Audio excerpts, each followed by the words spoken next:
Viðskiptaráðherra segir enga ástæðu til að segja af sér en segir það í höndum formannsflokksins hvort hann sitji áfram á ráðherrastóli. Sindri Sindrason.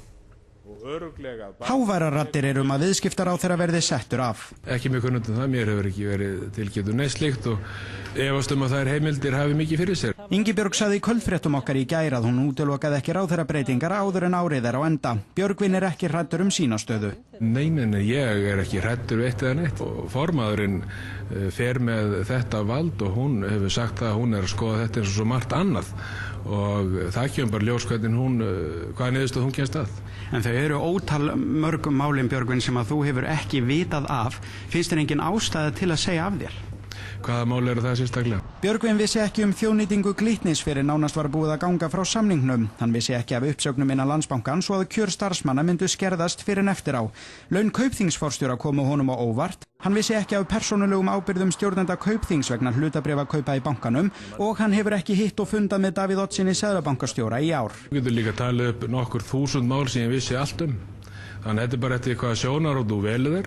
Ef þú ætlar að gera störf einhverja manna tortryggileg þá ekkert mál að gera það. Það ekki siður að ráðherra segja af sér á Íslandi. Benda þeir á að þeir hafi ekki gert neitt lagalega rangt. Bankakerfið hins vegar hrunið og þá óeðlileg krafa að yfirmaður bankamála segja af sér. Það alveg sjálfsagt að menn segja af sér ef að þeir verða upp í sér af einhverjum afglöpum. Ég hef ekki orðið það og hef gert mitt allra besta í þessu öllu saman, ekki brotið af mér og neitt slíkt. Menn segja ekki af sér bara til að segja af sér og friðþægjast við einhver umræðu.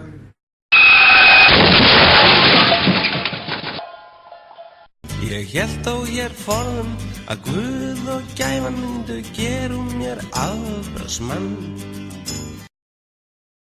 Tökum sem dæmi bankamálin, bankakerfið hrynur, bankamálaráðherrann setur.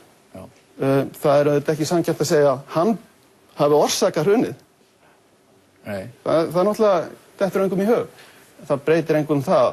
Þetta á hans málefnasviði, hann ber ábyrgð á málinu, pólitískt. Já.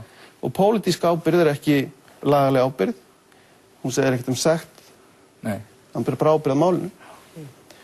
Og stjórnarandstaðan kann ekki heldur að fóta sig í þessu. Nei. Og ekki félagarnir heldur. Já. Ekki félagarnir í flokknum. Nei. En stjórnarandstaðan, meinir öllum getur stjórnarandstaðan farið og lýst yfir vantrausti og einstakar ráðherra? Nei. Já, stjórnarandstaðan sjálfsög getur það. Já. En það nú ekki kannski neinn sérstaklega góð aðferð til að ræða það mál. Nei. En ég bara fylgjast með því hvað stjórnarandstaðan hefur verið að segja um þetta mál. Þá hefur hún ekkert að vita að segja bankamálaráðherrann. Nei. Ekkert. Nei. Það bara vegna þess að hér engin hefð fyrir upplýstir umræðan þessa hluti og svo kemur bara ríkisstjórnin að segja við höfum ekki leita blórabögglum og sökudólgum og svo einhver orðaði nú daginn það ætti ekki að vera Núrnbergréttarhöld yfir einstöku fólki. Já. En þetta bara snýst ekkert um það. Þetta bara pólitísk ábyrgð og svona hefðbundin kenning í því efni segir að ef einhvað fer vissfest á þínu sviði þá verði þeir sem ábyrgðina bera, forsætisráðherrann eða formaður þíns flokks að sjá til þess að þú víkir. Já, og alveg bursið frá því hvort þú hefur gert eitthvað saknæmt eða eitthvað. Já, það er... En þá eru menn eiginlega eins og menn bara skilji ekki hugtakið pólitísk ábyrgð. Nei, þið skiljið það ekki. Menn skilji ekki hugtakið pólitísk ábyrgð. Nei.